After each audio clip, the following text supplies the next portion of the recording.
Ibihe byiza bakunzi ba Minembwe TV, uyu numwanya makuru ariko mbere yuko kubwandore zimwe mu nkozi nkezi tugiye kukuramburira mu kanya. Siko yazindutse irasa mu Minembwe, turaza kuja muri Noro. M23 yigaruriye Nyabzondo. Amerika nayo yiteguye kuganira na Republika Demokarasi ya Kongo ku mabuye y'agaciro. Ubwoba bw'intambara ikomeje gututumba mu kindi gihugu ca Irashe. Turaza gusoreza muri Kenya amafaranga President Ruto yahaye ikanisa yateje imyigaragambyo. Ikaze na makuru mwateguriwe kandi mugiye kugezwaho na Nkunda. Makuru yacu turahera mu Minembwe. Siko yazindutse irasa mu Minembwe. Amakuru ava mu burasirazuba bwa Republika Demokarasi ya Kongo mu ntara Kivu y'Amajepfo mu teritwari ya Mwenga mu sekiteri ya Rulenge avuga ko none nakazimwe ku minsi 10 y'ukwezi kwa kabiri indege ya Skoyi 25 yazukiye mu Minembwe irasa ku kibuga cy'indege cya Kiziba. Amakuru Minembwe TV yamenye nuko Skoyi yageze mu Minembwe ku masaha y'isa 5:38 ku masaha yo mu Minembwe nyuma y'uko drone za FARDC zabanje kugenzura mu duce tw'imisozi miremire ya Minembwe. Mu mafoto na video Minembwe TV yabonye agaragaza ko Skoyi yaje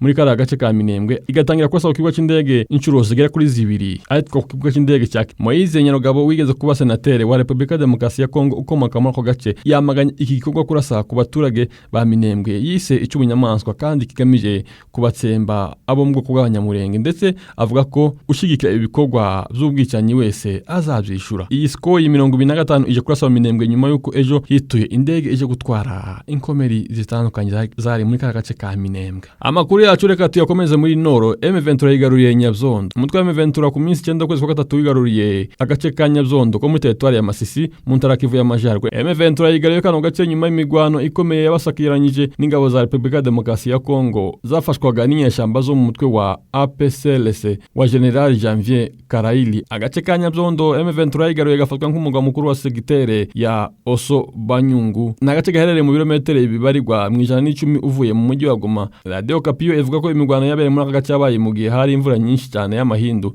yatumye abaturage bahunga ku bwinshi berekeza ikashebere. Iyi radio y'umuryango w'abibumbye inavuga ko ifatwa rya Nyabzondo ryafunguriye M23 amarembo yo kwinjira muri teritwari ya Warikare iri muri nkezi zigeze Kivu y'Amajyaruguru izo nyeshamba tayigarurira. Reka makuru yacu tuyakomeza kuri inkuru ivuga ngo Amerika yiteguye kuganira na Republika Demokarasi ya Kongo ku mabuye y'agaciro. Leta zunze ubumwe za Amerika ziteguye gusuzuma ibijanye n'ubufatanye mu bucukuzi bw'amabuye y'agaciro muri Republika Demokarasi ya Kongo nyuma yaho umusenateri avuganye n'abayobozi ba Amerika ngo baganire ku masezerano yo kugurana umutekano w'amabuye y'agaciro nk'uko Departement ya Leta yabitangaje mu itangazo yageneye leta za Republika Demokarasi ya Kongo ikungaye ku mabuye y'agaciro nka cobalt, lithium, uranium ndetse n'amabuye y'agaciro.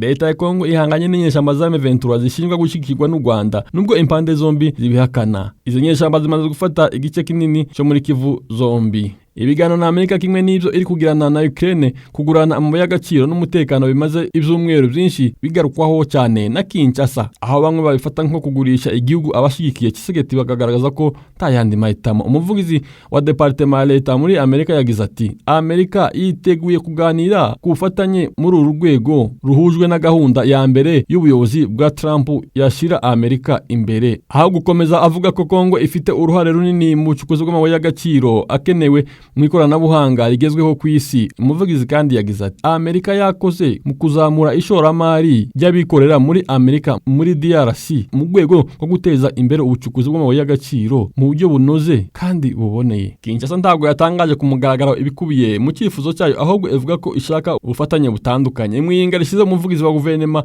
wa Kongo Patrick Muyaya yagize ati hariho icyifuzo kuri twe cyo kugira abafatanyabikorwa batandukanye. Yongeraho kandi bakomeje ibiganiro buri munsi hagati ya Kongo na Amerika. Ati nimba uyu munsi abashoramari b'abanyamerika bashishikajwe no kuza muri RDC bigaragara ko bazabona umwanya. DRC ifite ibigega bihari kandi byaba byiza none Amerika bashoye imari hano. Amakuru ava ahantu habiri atandukanye agera kuri Reuters agira ati Andrew Wamweso umuyobozi wungirije w'ibiro bya Perezida wa Kongo Felix Tshisekedi wagiye i Washington DC mu ntangiriro z'uku kwezi kugira ngo baganire ku bufatanye. Ku minsi 21 kwezi kwa kabiri umushakashatsi uhagarariye senateri wa Kongo Pierre Kanda Kalambi yohereje umunyabanga wa Leta zunze ubumwe za Amerika ushinzwe ubanye n'amahanga Marco Rubio hamwe n'abandi bayobozi ba Amerika ahamagara ishoramari ry'Amerika mu mutungo munini w'amabuye y'agaciro wa Kongo mu rwego rwo gufasha gushimangira umutekano muke mu karere. Abayobozi bari ba Kongo bavuga ko iyo gahunda itigeze ishigikirwa n'igice kinini cya guverinoma ya Kongo cyangwa se presidansi. Harimo ingamba nyinshi zirimo gufatwa nubwo zitavugwa, nk'uko amakuru aturuka kuri presidansi ya Kongo, ministeri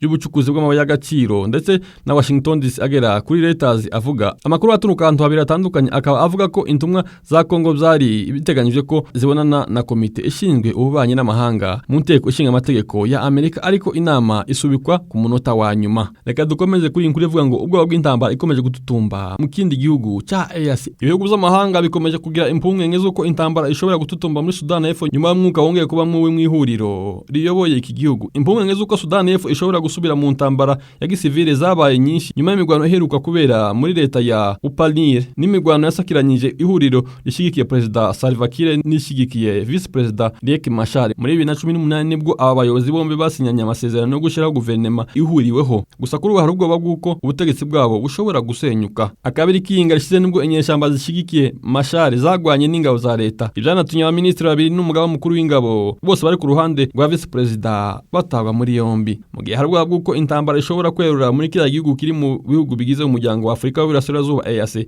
Leta z'Ubumwe za Amerika zose zifata iya mbere zisaba abakozi babo bakorera akazi katihutirwa muri Sudan y'Epfo kuhava bwangu. Mu itangazo Amerika yasohoye n'inga yamenyesheje abaturage bayo ko imigwano yari ikomeje kandi intwaro zishobora kwerekeza mu baturage. Amerika yatanze uriya muburo mu gihe na gatatu kiyinga rishize kajugujugu y'umuryango w'abibumbye yakoraga yari mu bikorwa by'ubutabazi yagagweho igitero bituma abarimo generale w'ingabo wa Sudan y'Epfo ahitanwa nayo. Ni iposho komisiyo y'umuryango w'abibumbye ishinzwe uburenganzira bwa kiremwa muntu yatangaje ko bigaragara ko hari ibihe bibi bigiye kuba muri Sudan y'Epfo bishobora gusiba iterambere byatwaye imyaka myinshi ngo rigebweho. Sudan y'Epfo ikomeje gututumbamo intambara nyuma y'uko Repubulika Demokarasi ya Kongo imaze imyaka irenga 3 iberamo intambara gusakiranya ingabo za leta ya Kongo n'inyeshamba za M23. Reka amakuru yacu tuyasoreze muri Kenya. Amafaranga Perezida Ruto yahaye ikanisa yateje imyigaragazo. Abanyakenya biganjemo urubyiruko bakoze imyigaragazo ndetse bagerageza kwibasira inyubako z'ikanisa Jesus Winner Ministry bariziza amafaranga riherutse guhabwa na Perezida w'iki gihugu William Ruto. Mu minsi mike ishize nibwo Perezida Ruto yatangaje ko yahaye ikanisa Jesus Winner Ministry impano y'ibihumbi $150. Iri kanisa riherereye mu gace ka Raisambu muri Nairobi. N'amafaranga Ruto avuga ko agamije gushigikira amadini mu gihe hari abavuga ko ari uburyo bwo kubategesha kugira ngo batanenga ibikorwa bya politiki. Ubwo Perezida Ruto yahaga ikanisa amafaranga byarakaje abanyakenya biganjemo urubyiruko ruvuga ko rudafite imirimo. Ku minsi 9 y'ukwezi kwa gatatu uyu mwaka turimo ubwo mu rusengero hararimo amateraniro, urubyiruko rwateguye imyigaragambyo rugamije kurutwika gusaruza guhoshwa na polisi. Kugeza ubu amakuru ari acimangira ko abenshi bateguye imyigaragambyo bamaze gutabwa muri yombi. Perezida Ruto yaraherutse gutanga amafaranga nkaya kuri Kiliziya n'itorero rya Anglikane, gusa abayobozi bayo barayanga. Arikiepiskope wa Nairobi Musenyeri Philippe Anyola yatangaje ko inama ya Kenya ba Episkope Gatolika yanze amafaranga ya Perezida Ruto kuko paruwase zemerewe kwakira inkunga z'abashira imbere inyungu za politike. Mwakoze kubana nako muri umwanya makuru. Nimba utarakora subscribe yikore maze uzozibona ibiganiro byacu ku gihe. Minembwe TV kundahona dusere.